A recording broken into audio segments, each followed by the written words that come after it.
Welcome back to the podcast. On today's episode, we're going to explore what an affordable housing nonprofit and a credit union have in common. Let's get into it. What's up, Eugene? You're listening to the Eugene Morning Hustle podcast, brought to you by the Eugene Area Chamber of Commerce.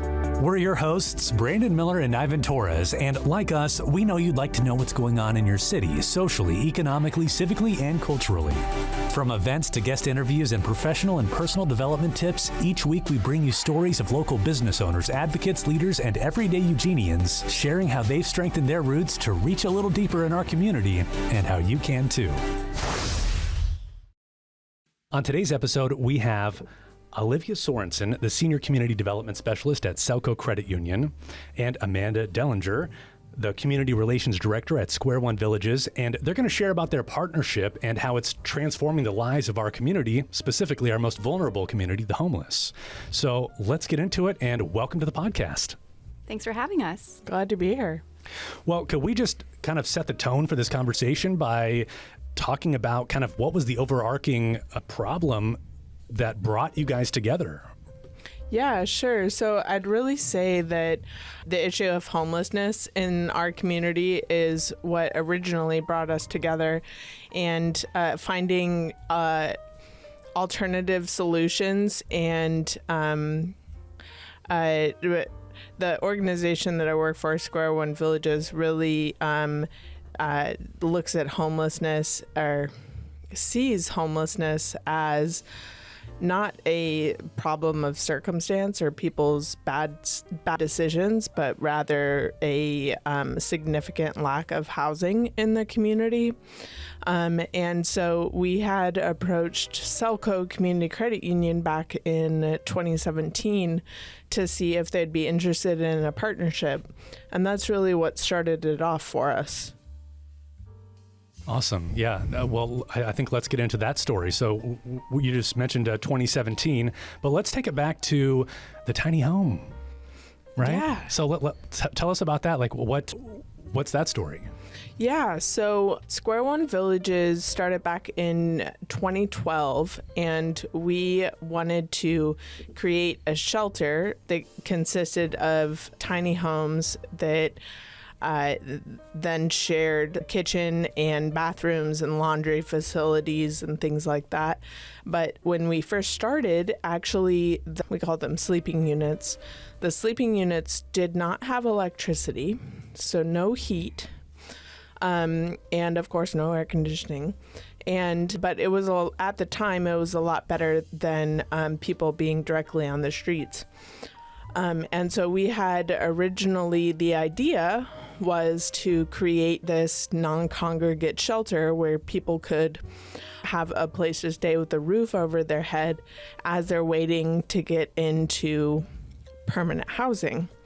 And because at that time, for single individuals or couples, it was like a 6-year-long wait list to get into affordable housing. And so we created that in 2013. It's called Opportunity Village.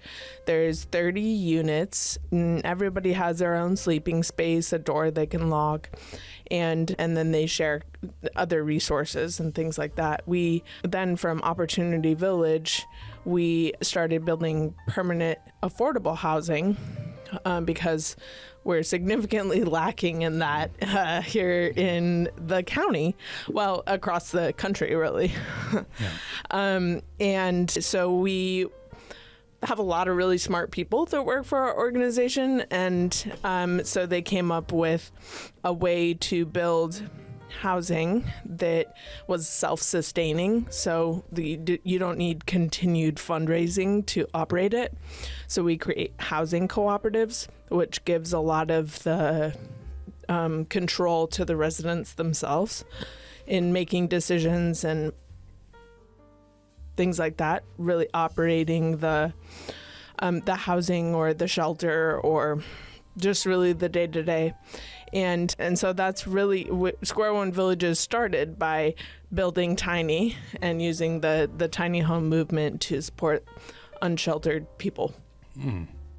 That's awesome. So this ends up being a community where people have this permanent residence where they can seek employment. They can do all those sort of things and have this safe space to live. Is that correct? Exactly. Have a safe place to live and have an address, because that's often an issue for people who are unhoused. They don't have an address, so they can't receive benefits if they're qualified for them, or there's a lot of issues when you don't have an address. Right. ID cards, things like that, yes, right? I mean, exactly. You got to have something to put on there, right? Yeah. Yes. Yeah, exactly. Yeah. And a lot of people, when they're dealing with being on the street, they lose things like social security cards or ID cards, things like that. And it's hard to get back. Or hard to get copies of. Yeah. It's a long process, strangely, but that's actually what SELCO had first helped us with in 2017. They actually started a resident support fund for Opportunity Village residents,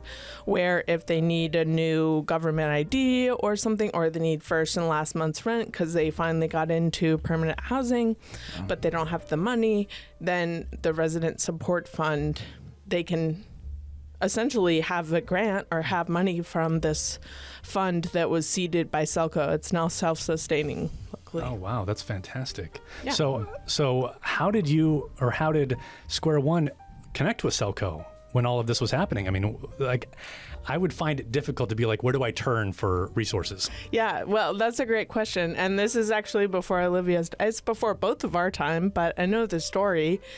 And one of our board members is a member at SELCO Community Credit Union, and she's a great fundraiser. So she had the idea of connecting us with them. And so we just had, I'm told that we had a meeting and met, and it just really was a good fit to work together. And specifically with supporting Opportunity Village, one of the things that they originally helped with was getting heat to the units at Opportunity Village, and they've supported a number of different initiatives like that and others as well at Opportunity Village. The more recent ones have been specifically for kitchen supplies, because that was the big request from the residents, is that they needed like a new a new that would be so cool though, wouldn't it? Really cool. Fancy. I want one of those.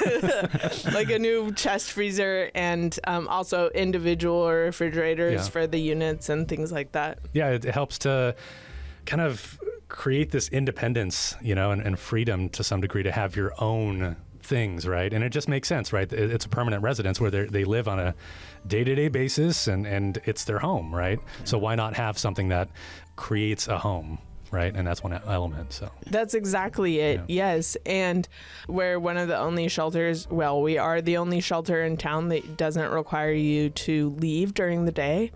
And because, everybody's situation is different. You work at different times. You have, your home life just looks different than other people's. Yeah. And we really respect and honor that. And having awesome partnership from places like SELCO allows us to be able to give residents more freedom in their life. Yeah. So what does that look like? You say permanent. How long are they allowed to be there? The shelter? Mm-hmm. Yeah, the shelter, there's no time limit. Again, because people's situations are so different. What we see most commonly is between about 6 months to a year and a half. But there was one of the original residents who ended up staying for much longer because her husband died, and a lot of things happened to her beyond her control, and she needed a place to stay. Oh, no, go ahead. I think you were asking about the permanent housing. Yes. Yeah. Yes. So in the housing cooperatives, which is permanent housing, people don't ever have to leave. They could live there their whole life and have that stable place to be. But a lot of people decide to use it as more of a stepping stone and move on to something else. But there are quite a few of the original residents at several of our housing co-ops. So we have 4 of them now. But at several of them, the original residents still live there and don't plan to move throughout the rest of their days. Wow. Yeah. Wow, that's really neat. What do these co-ops look like? Yeah, so they're really cool. The original co-op, it's called the Emerald Village, and it's in the Whitaker neighborhood. And it's very unique, specifically because it was our first shot at figuring out how to do this. And so what we did was we found, one of our other partners found 13 different architects to essentially donate a different plan and help build the house on a volunteer basis. And so all of the housing looks very different. It's very unique. And that's not a great way to build a housing project. Volunteers have different timelines and things happen like COVID and. Yeah. And so after we built Emerald Village, then we built Cottage Village, and we were our own general contractor.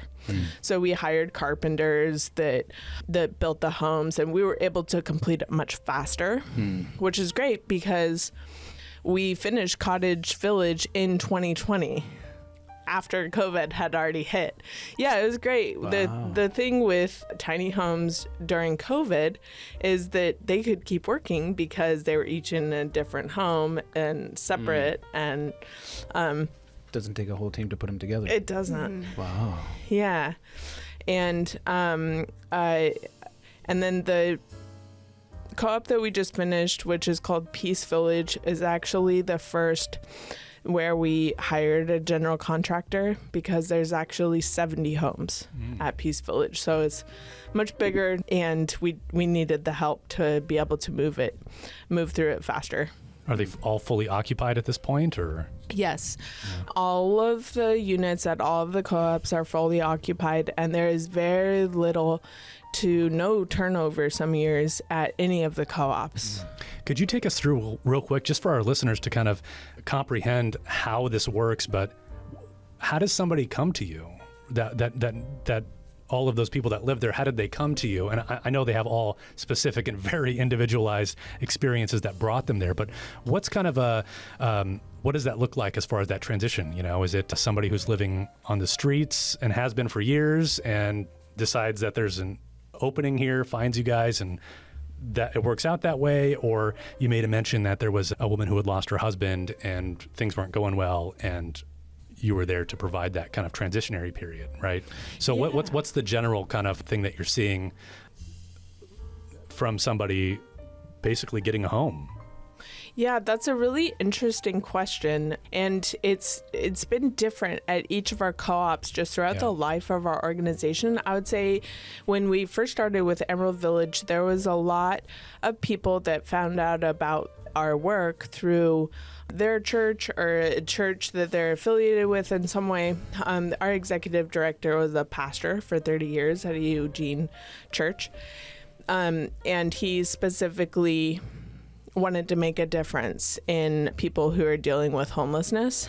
And so, we created Opportunity Village and then Emerald Village. So a lot of people found out that way. But fast forward until now, and we just opened Peace Village at the end of 2023.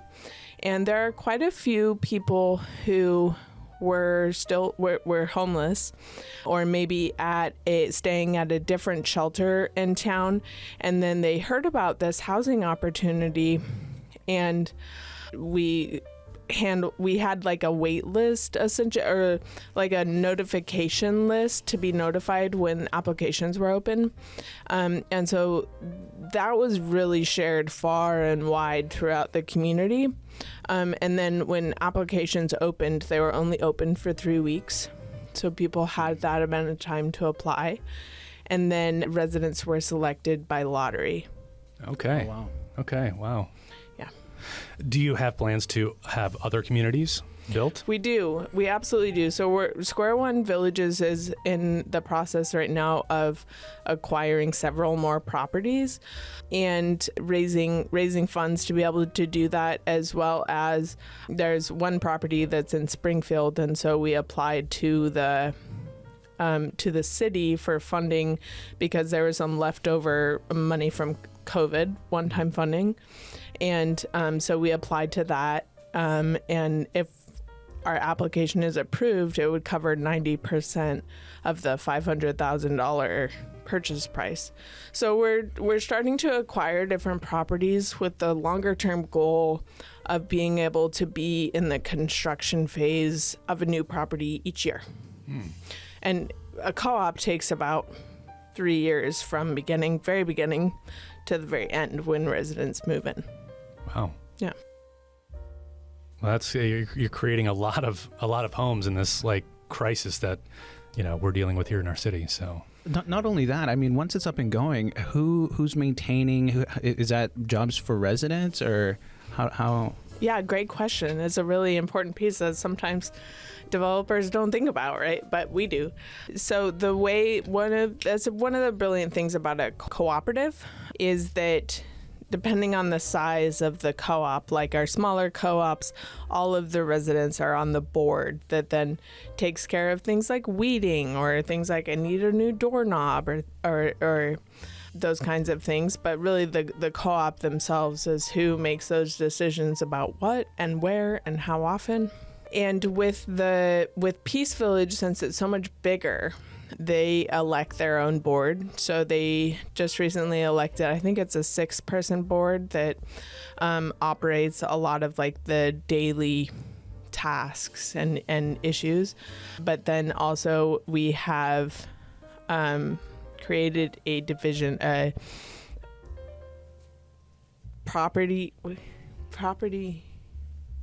what's it called? A property manager, maintenance. I don't know why I'm blanking on what it's called. Property manager.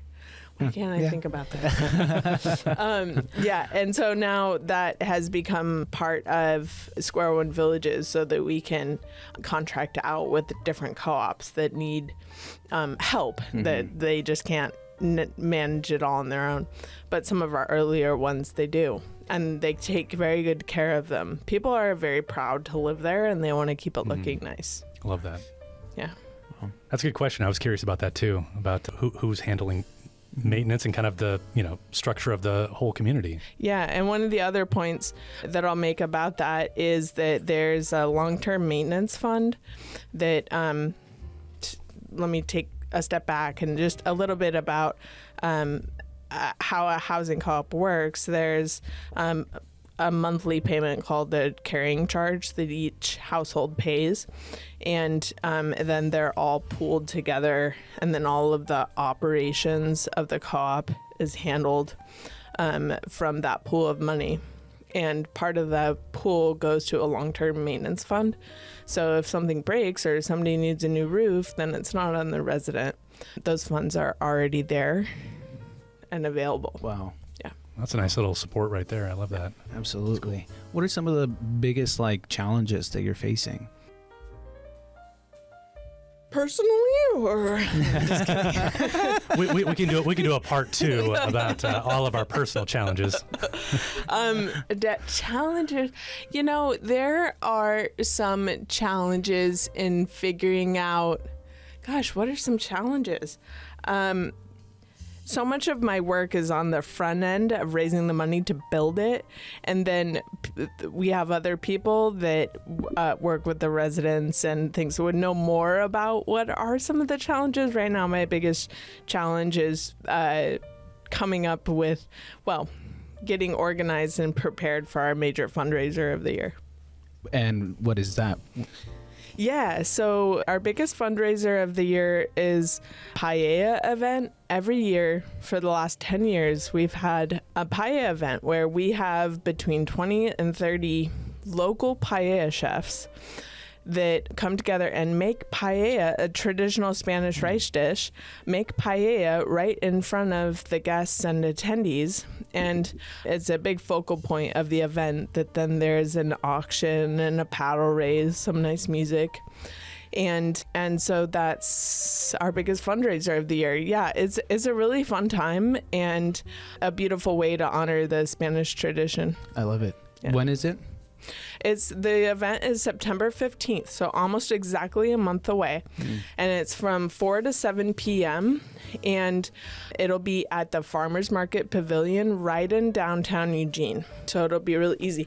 When we first started having this event, It used to be called Paella in the Paella in the Vineyard, and we would do it at King Estate Winery, but having it at the Pavilion, Paella in the Pavilion, is nice because it's right in the city. Yeah, it's accessible, right? Yeah. Absolutely. Yeah. And then also with people drinking wine and stuff, getting home is easier and safer. Yeah. Yeah. Oh, that makes sense. That's cool. But it's every year, right? It is. It's every year in September. Well, great. So it doesn't matter when somebody's listening to this. If you're listening to this next year, 3 years from now, you can come to this event. Yeah, absolutely. You can come to the event or you can volunteer at the event. There's options for volunteering at the event, which you can find out more information on our website. Awesome. Well, Olivia, so what's your story? Where do you fit into what you're doing in the community here? Yeah, so like I said, I work at SELCO Community Credit Union, and we were started by educators almost a century ago. And so it was started by educators who were looking for that additional support and kind of banding together to work together. So they were building their own community of sorts. And with that, it's really built into the DNA and the culture of credit unions in general, but I'll speak to SELCO because I work there, in giving back to our community and finding ways to help. What are some other types of projects that you've worked on that have to do with things in the community here, including the work that you've done here with SquareOne? Yeah. So I started at SELCO about 4 years ago. And before that, I actually worked in nonprofits. Oh, okay. So I have worked on the programmatic side when you were deep into the weeds. Nice. So you got some like firsthand experience with how, Absolutely. Great. Like years of lost sleep working in the nonprofit community. Yeah. So I know a little bit about what that feels like. I worked as a development director. I worked at Big Brothers Big Sisters. And I think that gives me a unique perspective in being able to partner and serve as a resource for our nonprofit partners. And so what's really cool about that, and I think what I have brought to SELCO, is that we really try to focus on direct programmatic support. You hear about a lot of nonprofit events or those types of things. As Amanda talked about earlier, like you have to think about all the logistics. Like there's so much work and effort that goes into that. And sometimes that's a really good fit for a business or a company, and that's how they want to provide their support. And for SELCO specifically, while we do sponsor a couple of events here and there, we really try to focus on helping directly. So when we talk about how did the partnership with SquareOne start and how does our partnership with other nonprofits start, it typically starts with a conversation. Of course. And I think that we ask a lot of the questions like Ivan did earlier. What issues are you facing? What are some of those barriers that we might be able to help you overcome or to help address? And that's how we come to solutions like the fridges that she was talking about earlier. So, I mean, if you think about it, and what I remember from our conversation is that we were helping to provide not only a chest freezer and fridge for that communal space, but as somebody that had been unsheltered before, you are now in your own small space, but you don't have the ownership of a necessary resource, which is your food. And so to have to share that in a communal space, I mean, anybody that's worked in an office, you know what that's like. And this is like at a completely different level. So I don't want to make light of it, but I think that it's important for them to have access to their own food and it's to have quality it of life, right? Yeah. Absolutely. Yeah, and which we all deserve quality of life. Every human does, right? So that makes sense. Yeah. So coming into it with curiosity, I think I would say. So rather than as a business coming in and saying, gosh, I heard this somewhere, but I can't remember the name of who said it, but it's rather than coming in as a know-it-all, come in as a learn-it-all. So you can come in and say, tell me all the things, because they know everything about SquareOne and homelessness and the unsheltered that I do not know. I am not the pro, but I do know that we want to help. And I know that we have the resources to help, whether that's monetarily, through volunteering, through our network. Maybe I can connect you with somebody. So having the ability to step in and just say, what can we help with? What are your needs? Absolutely fills my heart every single time that we're able to do that. I think that's great. That walking in with, instead of a know-it-all, a learn-it-all, what it does is it allows you to see the whole picture and then see those moments where it's like, that's what we can help with. this is something we could help with. That might not be something we can help with, but we can help with that. It's really uncovering kind of the things that they actually need help with. And you can see where you fit in instead of being like, well, we'll just take it from here. Well, right? and let me just add something. They even take it a step further. They asked SquareOne staff, like, what is most needed right now, but then asked that we ask the residents what would be most helpful to them. The residents at Opportunity Village are the ones who said, oh, actually, these kitchen supplies and a unit in the fridge, this is the kind of stuff that would be most helpful for us. And then when I presented that to Olivia and a couple other people that she works with, I said, this is what they're looking for, and here's another idea about like something that could be helpful, but like, what do you think that SELCO would be most interested in? And her response was, well, where's the need? Like, what's the biggest need?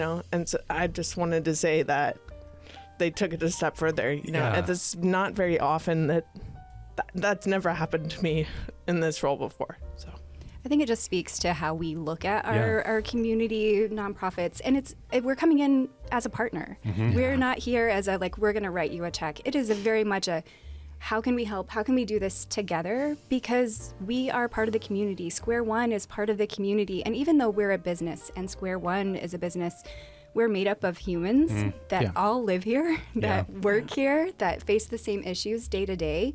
And so sitting down and having those conversations as humans who just want to help kind of alleviate some of these issues that people are facing, like, how amazing is that to be able to do that? It's very collaborative. And going down to the root level of talking to the residents, working with you two, SELCO and SquareOne, and just being like, so what's the real need here? Yes, there's a lot of things, right? There's always a lot of things, but what are the real needs that can really make a difference and move the needle? That's fantastic.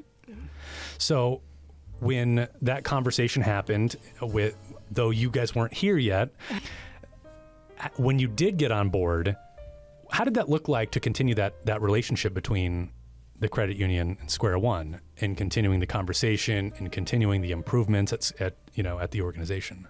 I mean, how did that? It was for me from my side of things.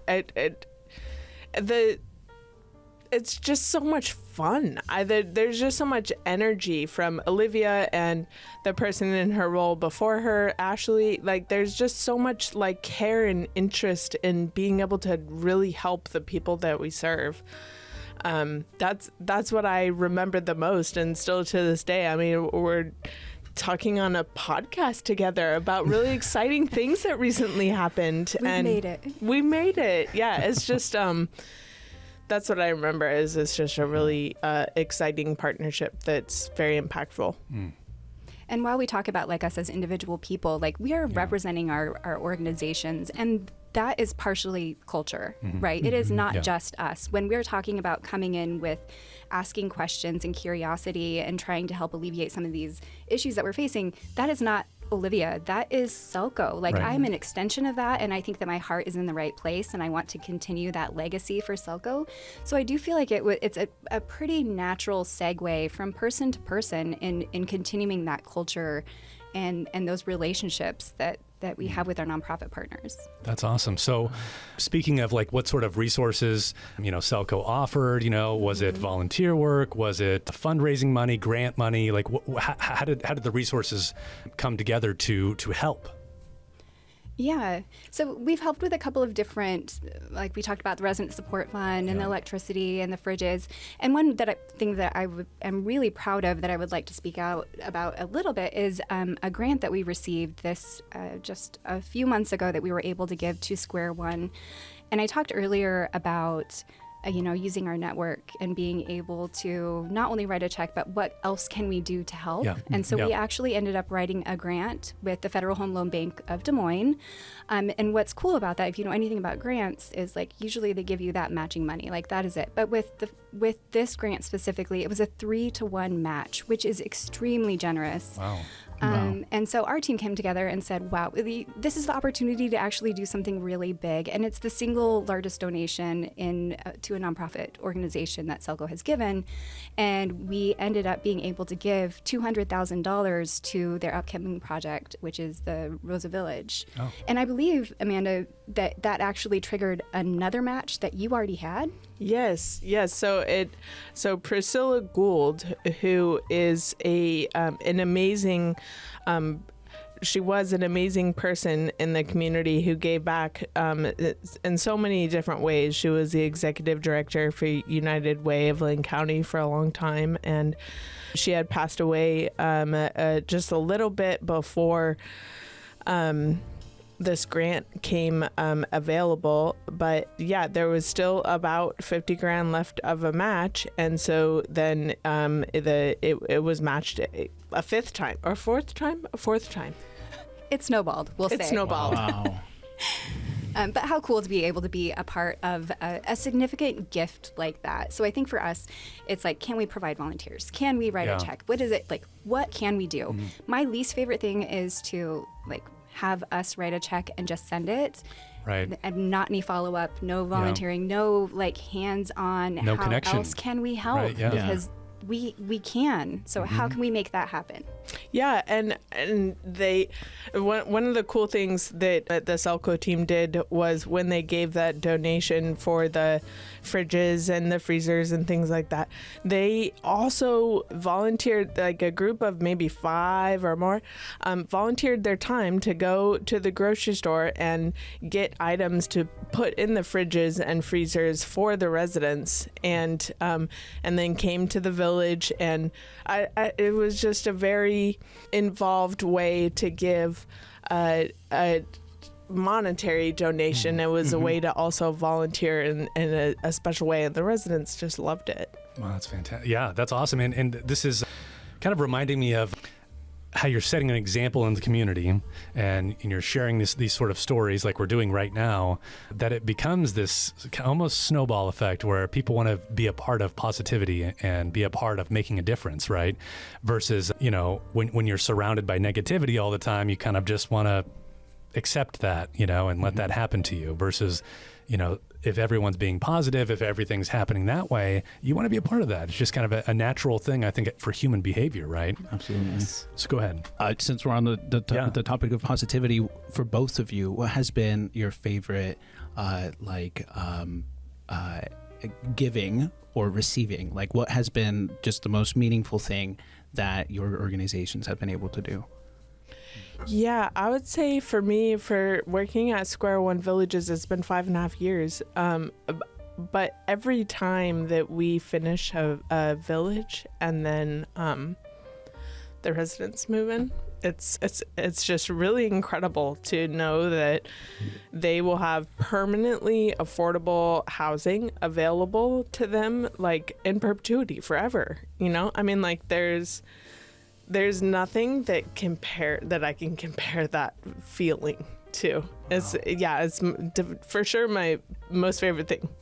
What do the residents, what do they usually act like? Like whenever you tell them for the first time, what are their reactions? Well, usually they find out for the very first time, not face to face. So I don't know their original first reaction when they first find out, but I know that their excitement and kind of is this real? Is it? Am I won really? The lottery? Yeah, did I really? And just kind of waiting for the other shoe to drop almost, and then over time, as another shoe doesn't drop, it's just a buttload of gratitude. It's a weird way to say that, but that's what it is. Yeah, so much gratitude, and they want to give back. So we actually have a lot of residents on our board of directors because people just really want to give back when they receive something like that. Mm-hmm. That's amazing. Yeah. Olivia, what about you? As far as donations and what your organization has done, what has been your personal favorite? So I'm glad you said personal, because I was trying to think what are some of the bigger ones? I mean, obviously that is amazing. I'm so happy that we can play even a small part of helping with SquareOne and getting residents into a home. Because I can imagine that moving into a space like that, it would take a while to actually let it sink in. And maybe there's like a decompression time where you actually feel like, okay, I'm settled. I am actually here. And so amazing. From a personal level, I would say that I have forever been a bookworm. Like, it is just part of my personality. And so anything that has to do with literacy and getting books into the hands of kids, I'm all for it. Like, count me in. I volunteered with our son's elementary school Scholastic Book Fair, which is like just takes me back. I know, yeah, totally. I remember those days. Oh my gosh, so cool. United Way Book Fest, all of those things. And I think what really speaks to me about that is not only my personal connection to it, but I know that regardless of circumstances, that when children have a book, that they have the ability to travel. They have the ability to dream big. They have the ability to like let their imagination run wild, and that's going to open so many doors for them in the future. Not only academically, right? If you look at the stats, it's like learning to read is the basic building block of any other education as they get a little bit older. But that flexibility and that kind of going beyond your current circumstances, which is something that I had when I was a kid, it gives me chills. Because just thinking about how deeply impactful that is so cool. And even speaking about like the Scholastic Book Fair, we had kids that wander around and they do their little shopping and they fill out their little wish list. And you get so many kids that are like, oh, I wish that we had the money to do it. Or if I had the money to do it, one little girl, she said, you know, if I had the money to do it, I would buy this for my little sister because I think that she would really like it.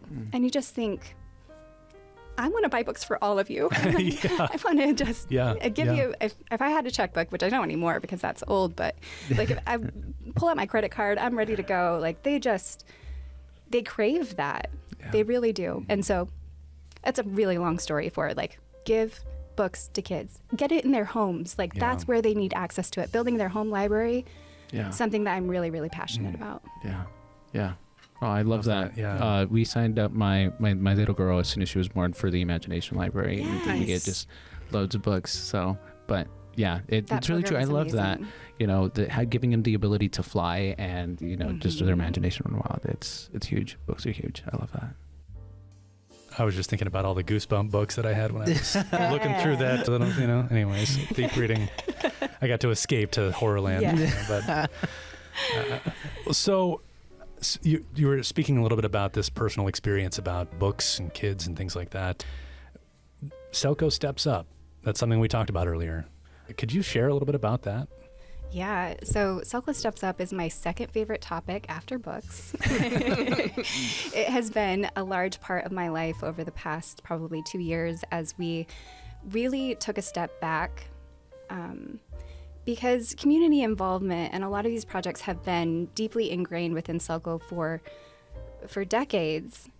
But I think that what we have realized, and especially within the past probably 10 years, is that things are moving really quickly. And so a program that you build and you expect to make an impact, you have to change, and you have to change with your community's needs and the community's issues. And so we really wanted to take a step back, and we took the time to do this last year, is really say, okay, we want to make the biggest impact that we can with the resources that we have, and how do we do that? And as a business, you have to take a good long look strategically at how you are going to use those resources to make the biggest impact. And so that's what we did. So in 2023, we took a lot of time to really step back and say, okay, these are the current programs that we have. We do educator grants. We have scholarships for students. How can we maximize that? Is that still a good program to have? Is it still having that impact? Does it need to change a little bit, or do we need to completely go back to the drawing board? And so SELCO Steps Up was born out of those conversations. And so it's essentially SELCO's philanthropic community involvement giving arm. I like to say it's like the heart of SELCO, because I think when you think about financial institutions or banking, you think of people who are like in a suit, like sliding paper around, whatever they do back there. And that's not the case anymore. You know, like I said before, we are humans trying to help. We live here. We live in these communities. We are uber local. And so how can we how can we help? How can we make those changes? And so going back strategically, so SELCO Steps Up was born. We launched it this past February, and we have seen our paid volunteer hours that we give to our team members more than double since that time, just through the conversations and the strategic planning that we've done around it. We have been able to give away a lot of money. It was so fun to see how that has changed. But I think bigger impact, if we're talking about our community and how we strategically changed our community giving to match the needs of our community, I would talk about our scholarships program, because we have held those in the January to June for years. And before, it was for students who were going directly from high school as a senior into a 2 or 4 year college or university. And when we looked at the needs of our community, a lot of students aren't going directly from a senior in high school to a 2 or 4 year university. Right. They're taking gap years. The focus is different. I think when I was younger, it was that's what you did. You were going to college right afterwards. That's not the conversations that are happening anymore. And we need people in the trades. Yeah. At the end of the day, we need people in the trades. It's we're a little bit lopsided there. I think the ice storm, a couple of other things have kind of brought that to light even more. And so this past year, we were able to bring up the amount, the scholarship amount, and open it up to continuing or returning students, in addition to seniors in high school, as well as vocational school. Wow. So great. It's great. Yeah, you're right that the vocational schooling and things like that, learning the trades is something that is kind of fallen to the wayside. But it's great to see that there are people out there trying to keep that alive, and because we need somebody to build houses. Right? Yes. Yeah. And so it covers that whole aspect, right? Yeah. So we talk about it's community giving with our nonprofit partners, it's volunteerism, it's financial education, because when you think about it, if we're able to give back fully, we need to look at our skill set and what we have to offer. Financial education is right up our wheelhouse. It only makes sense that would be a part of it. It's volunteering because we have team members who are excited and wanting to step in to help that. So let's help support them in that way. We started a team member donation match, which we hadn't had before, because with our corporate donations, it's really focused around reducing or removing barriers to education. But we know that our team members and people who work at SELCO have additional passions, right? Maybe they're really into animal rescue or something like that, and it didn't really fit into what we're trying to do, but we want to support what our team members are passionate about. So let's give them paid volunteer hours. Let's do a donation match. How can we build this out to really make it, a collaborative effort and make it snowball? And it's so exciting to see it come to light. You're doing so much for the community here, you and the credit union and everything like that, and you're doing so much for residents, in your communities. What can people do to help in the community, right? What can they contribute to make things a little better in the community, from your perspectives? Yeah, I think there's a lot. I think there's a lot that people can do. One thing that comes to mind is SquareOne Villages has some open board member seats currently, so the public can apply. If you're interested in being on the SquareOne Villages board of directors, you can just go to squareonevillages.org and just hit that connect button up at the top, and it'll take you to a place where you can apply to be on the board. And I would also just invite people to share about our work. We're at a point now that we aren't a tiny organization anymore, where most people have heard of us, but not everybody.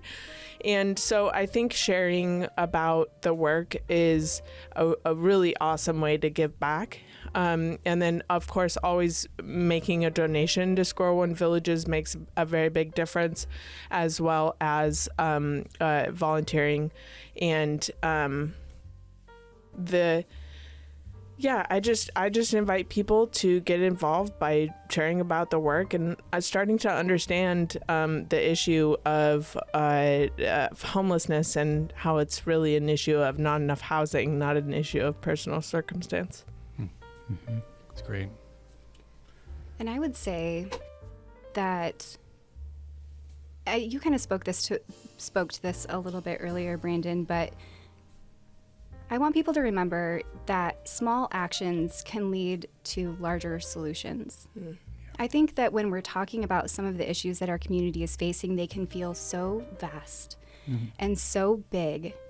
And for me, I think, what could I possibly do to help do that? Like, I am just a person doing my best out here. And you can do something. If all of us do a little bit, like, we can help make some changes. And especially with people who are innovative and curious and wanting to learn more about what this looks like. So with that, I will say, small actions, we can do this together.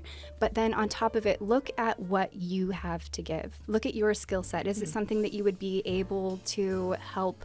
Like, if you really love gardening, I know there are lots of nonprofits that could use help with that, right? That, like, their landscape out front is funky, like they have kids there, and so they need help kind of making it look nice. I think there's a lot of different ways to do that. And I think the other piece is having conversations to learn more about your community. And I think that's kind of like the entry into that. And then I'm just going to put one little, like, financial education plug into here, because I think that as a parent, I would encourage other parents to talk with their kids not only about money, but how they can be an asset to their community later on. So have the conversation around having buckets of money if you give them allowance or they have money. So save one bucket, spend one bucket, give one bucket.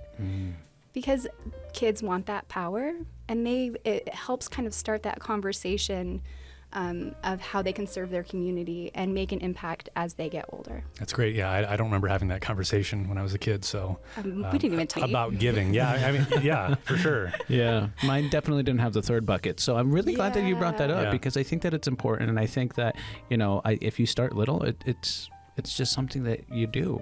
Right? Yeah, when it becomes your family culture, Yeah. right? You know, that's part of the conversation. That's part of, you know, as you grow up, it becomes natural.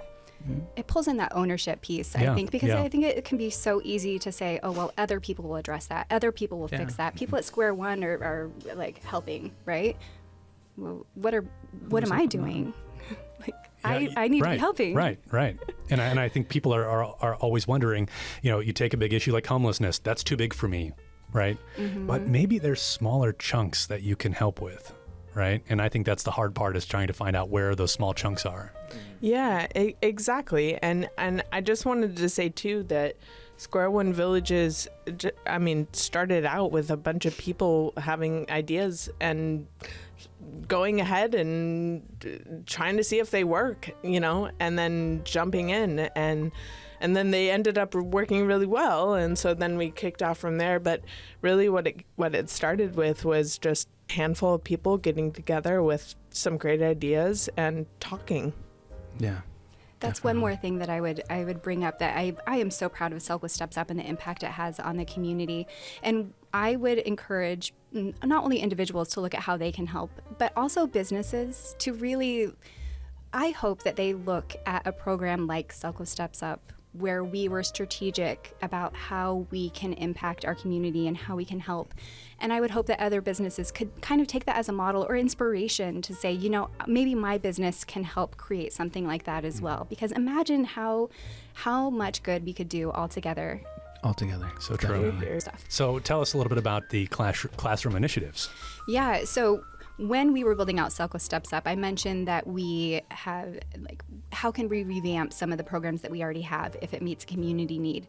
And one of the gaps that we found in talking to educators and saying, you know, what issues are you facing, is they're spending a lot of their own money out of their pocket to fund their classroom, right? And kids they learn best in an atmosphere that is inclusive and accessible and inspires you, right? And it's hard to do that on the minimal budget that they have. And so one thing that we have started, I'm really, really excited, is that we are awarding up to $45,000 across 3 recipients across the state of Oregon to do classroom makeovers. So they literally get $15,000 to make over their learning space. So classroom makeovers is a little bit of a misnomer, because when I think of a classroom, I think of like the kids sitting in their desks, looking directly forward to the teacher and the whiteboard. Yeah. But I think learning can happen in a lot of places. So we're talking like outdoor garden spaces, or a gymnasium, or a library. I mean, don't get me started on the library part. So I just think it's such a cool thing to be able to put that money out there. And between the classroom makeovers and the creative educator grants that we run in the fall, we're talking about up to $125,000 worth of investment going to our educators directly into our classrooms to make a difference. And how cool is that? Yeah, that's making a difference right there. Amazing. Yeah, definitely. Well, I think it's no secret that teachers need that. Yes. Absolutely. So my question is, how do teachers find out, and when do applications open? So applications open August 15th. They run through September 30th. It's nice because it gives them a little bit of time before school starts, or if they want to wait until school officially starts, they can do that too and still have time to be able to apply for either or both of those. Yeah. And you can find out more at selco.org/stepsup. Beautiful. Awesome. Perfect. It's spooky season! Join the Eugene Chamber and young professionals for the Haunted Hult Halloween Party on October 31st at 7 p.m. Enjoy an electrifying 80s dance party, live music, a costume contest, and an exclusive sneak peek from the Eugene Ballet. Proceeds support access to the arts for low-income families. Tickets at eugeneyp.com. Grab yours now before they disappear. Alrighty, everybody. So we're to that part of the show where we get to know our guests a little bit better. So are you all ready for this? Yes. Let's do it. Okay. So when you're not at work, how do you like to spend your time? I'm not at work very often. Work-related You're like, questions I don't only. even know. I can speak to it. So when I'm not at work, I am either carting my kids around. I have 2 sons that are elementary school age, but I've also recently taken on playing on a indoor soccer league. And I haven't played since high school, so we're talking like a lot of years in between. So much fun. I highly recommend it to anybody. Wow. Oh, I don't do anything that cool, but I do also have a child who's 5, and she likes to do a lot of different things, and I like to do things with her. So I also love to snowboard, but it's summer, so it's harder. It is harder. So now you're surfing. You're surfing On the mountain. on the mountain. When you were a kid, what did you want to be? Ooh, I wanted to be a veterinarian and also a pediatrician. Mm-hmm. And then when I was a teenager, I wanted to be a paramedic. So, Did you do anything with any of those? No. Well, in a way, you're in all those professions, you're helping people. That's true. Yeah. So That's true. That's Yeah. a good point. that's what you're doing now. Yeah. So, yeah. Well, funny enough, I wanted to be a librarian. I think that like distracts. We already knew that. Yeah. But I also wanted to be a veterinarian. Cool. Have done nothing with that. I would be a horrible veterinarian, but I do have 3 dogs, so I kind of feel like that need is met. We're done. That's enough. That's funny. What is one subject you would like to learn more about? Ooh, welding. Oh, welding. That was fast. That was Yeah, fast. Okay. I'm serious. Do you have some projects that you would take on, or what are you thinking? No. No? You just want to learn to I weld? mean, I have lots of projects going on all the time, but since I don't yet know how to weld, yeah, I'm not sure. I'm sure I would think of some cool things. Bet. Yeah. Cool. Yeah. I would also like to learn how to weld. I kind of do too. Maybe we should all just go do do that. Let's just build. Yeah, that's fine. Welding random things. Yeah. It'd be awesome. I have all these poles. Make a box. Yes. How about you? I forgot the question. Oh, what's a subject that you just want to learn more about? I would love to learn how to do more home improvement projects. I feel like my Pinterest board, like my TikTok feed, full of these amazing projects that you can do in your homes, and I've saved all of them and done approximately 0 of them. At least you haven't saved. I mean, Yeah, well, step one. Yeah, step one. Do you go back to them? Because I also save a whole bunch of things, but It's saved on my camera roll somewhere. I forgot. Okay. With the recipes. That's why they don't get that. Yeah. With the recipes. All right. So what about the annoying thing when you watch one of those videos and you're like, oh yeah, I can do that, and then they start pulling out these pieces of equipment that are just like thousands of dollars, and you're just like, Super specialized. okay, well I can't do that. I need to get that piece of equipment, so now I can't do the DIY project. So I love that. yeah. What? Since both of you have kiddos, what has been the craziest thing or the craziest experience that you've had with your child? oh my God, my kid can read. She's not even 5. That's crazy. Whoa. That's insane. And that's all her. Doesn't have anything to do with people teaching her how to do it. She can just do it. It's just like, just sit It's down. I want to amazing. read to you and just go. She can read. I love that. It's pretty amazing to me. I'm like, I think mine is probably the same experience that so many parents have had, where you wake up one day and your child is huge. Like they start so small, That's and me then every day. the next day I'm like, what? Like what happened to you? I don't have to bend down to hug you anymore. It's like a legit full stand-up side hug. It blows my mind. It's the saying where the days are long and the years are short. I could not relate to that anymore. My son is 12 now, and so he's kind of and not a little kid anymore. Yeah. Like there's excitement, but it's also like a big heartbreak. At least for me. I have a 2-year-old daughter and an 8-year-old boy, and I'm just like, my goodness. Every single day they're a little bit older, or they just feel bigger, and I'm just like, you need to chill out.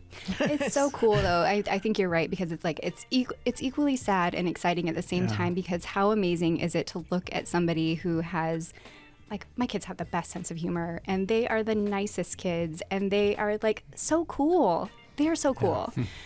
So how amazing that like you brought these people into the world, and that they're going to be the game changers. Like we're making small moves here, I think, compared to what our kids and the next generations are going to be doing. They're amazing. Absolutely. I love that. sad. Yeah. I start crying again. What is one thing that surprises people about you? You know, it's kind of funny, I guess, but when people meet me for the first time, like over Zoom or something, and then they see me in person, they're like, wow, you're so tall. I'm almost 6 foot, and I'm a woman, so people, I don't know, I guess don't expect that. Yeah. Something people are surprised by my height. Okay. I am so average.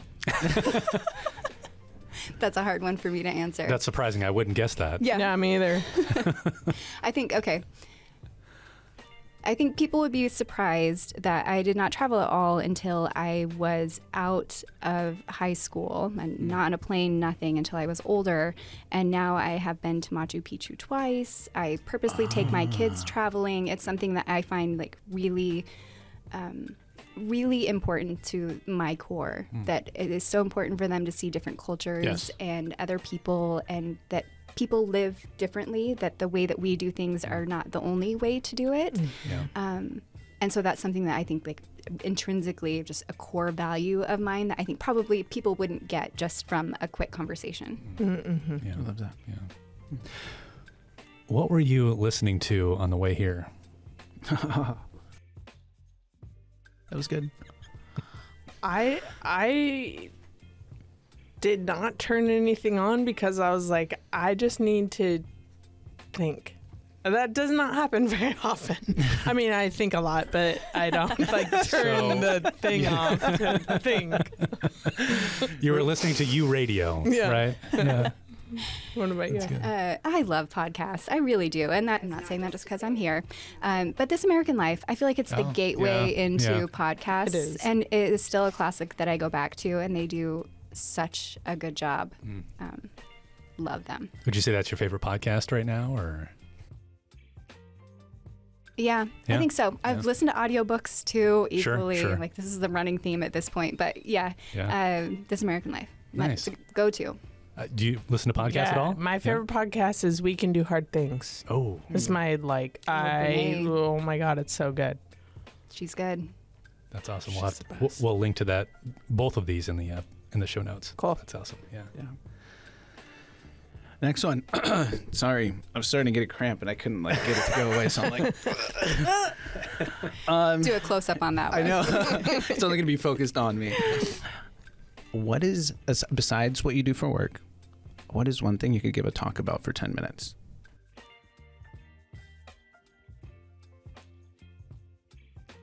Dirt bike riding.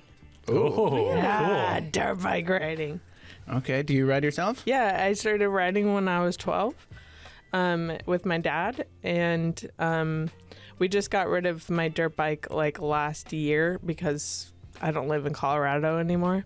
Not because I wanted to, but dirt bike riding. Sweet. So are you going to buy one in the near future? No.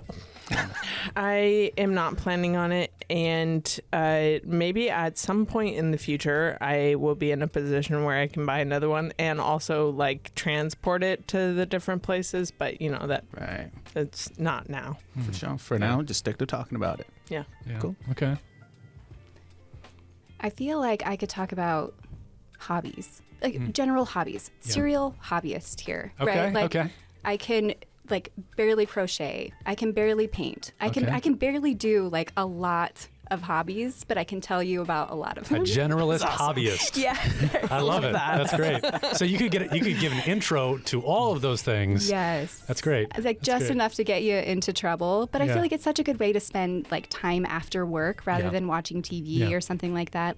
Let's go shoot hoops. Let's pretend like we can crochet. Let's color together.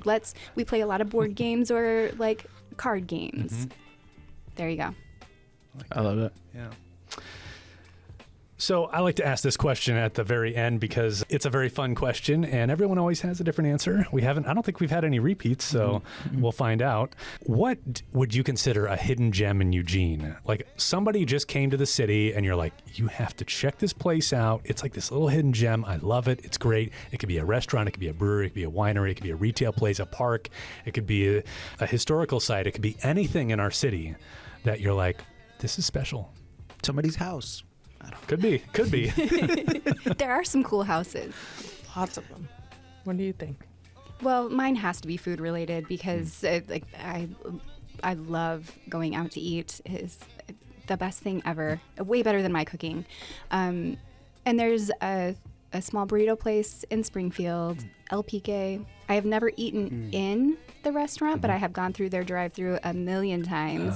And if you want a burrito the size of a baby leg, that is the place to go. All right. So, and get the green salsa. One baby leg and green sauce. You got it. I'm all about it. We're going to check it out. New marketing coming soon. I would probably say the Rose Garden. The Owen Rose Garden is a really special place. Wow, yeah. A special place to walk through, and sometimes even in December there's still roses. I'm I don't know how this works, but that's a beautiful place to walk around and sit and hang out. That's awesome. Future Ivan, put that on screen so people can see it because that sounds Absolutely. That's every cool. single time. Yeah. Perfect. Well, this was great. Thank you guys so much. Is there a message that you have for our community? It could be something personal. It could be something that has to do with your organizations. But do you have a message for the folks that live here in our city to leave them with? It could be a call to action. It could be something to reflect on.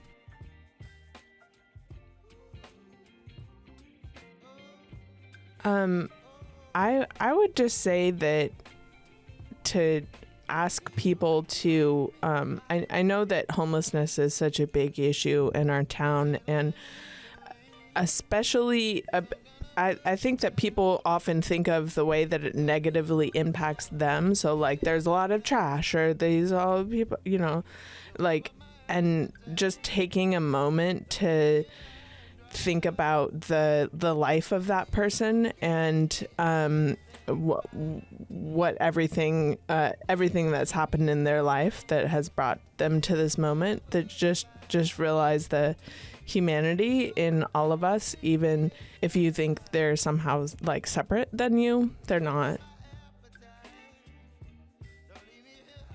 And I would say that every community has their issues, but how lucky are we to call this area our home? Right. Looking at the parks, the weather, the people are amazing here. And so rather than focusing on some of these small these issues that come up, they're everywhere. They will be everywhere. But we have an amazing community here, and I absolutely love it here. That's great. Yeah, it's all about community. Mm-hmm. Well, thank you so much for being here. This was such a great conversation. We hope that we could reconnect and kind of see how things are progressing and kind of what you guys are involved in We would on a love future that. episode. Yeah, that sounds wonderful. Thank you both so much for having us. This has been a blast. Thank you. Awesome. Thank you. You know, I want to say this is probably the first episode where we had both our guests cry. That is true. Yeah, we have not had both guests do that. It shows the passion. It absolutely shows the passion. You know, it shows the passion, and I absolutely love that, because both of the things that these organizations are doing are just phenomenal. It's more of what we need to be happening.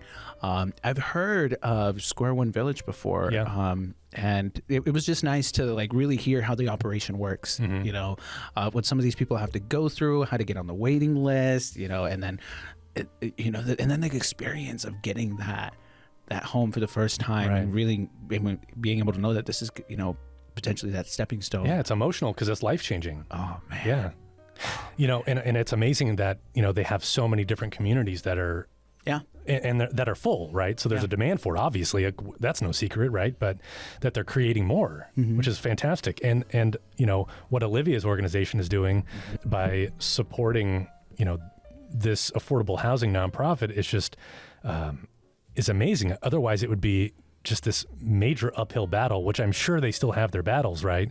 But, you know, to have something like that happen, it just, you want more businesses to do stuff like that. Absolutely. And it's huge. And, you know, businesses do this. So I think that we just need to bring more attention to it, because one of the things that I think happens is whenever we see big efforts and changes and motions to make change, people want to join in. People want to be a part of that. Right. So I'm really glad that she was here talking about it, hoping that we can see more of that happening here in the community. One of the things that was also just sticking to the back of my mind the whole time that she was here is I'm pretty sure whenever she was talking about the initial project and reaching out to engineers and architects, I'm pretty sure Anna Backus, whenever she was in here in one of our very first episodes, yes, she helped out with that. Right, civil engineering for KPFF, I believe. Yeah, that's right. I was like, I feel like I've heard about this project before, so that was that was kind of funny. Speaking of that, we had 4J, the school district, on, and we had the CalC program on. Remember? Future Build. Yes. And those students were helping with affordable housing, building tiny homes. It's kind of wild. It makes you want to go explore some of the other episodes and be like, okay, what other connections do we have, you know? Yeah, it's just neat to see, you know, it's this big circle. It really shows how the community is working together. Yeah. Different aspects. Everybody's got their own profession, or not even their own profession, but just the thing that they're good at, right? Yeah. And if you're good at something, and if you can apply it to just a little bit more and giving back to your community, I think that that's beautiful. I think that more of us need to do that. That's what Amanda said, that this all started from a conversation. Yeah. So, you know, the advice out there is to have more conversations. Yeah. So that's all we have for you today. Thank you so much for joining us, as always. Until next time. Until next time. This episode of the Eugene Morning Hustle podcast was brought to you by the Eugene Area Chamber of Commerce and sponsored by Ivan Torres of Business Block Studios and Brandon Miller Voiceover. Don't forget to subscribe to our channel where you get your podcasts and follow us on Instagram, Facebook, and LinkedIn to stay in the know. If you have any questions, topics, or guests you'd like us to dive into, send us a voice message on the Eugene Chamber Instagram page, and we'll feature you and your question on a future episode. Or shoot us an email at podcast@eugenechamber.com. Till next time, Eugene.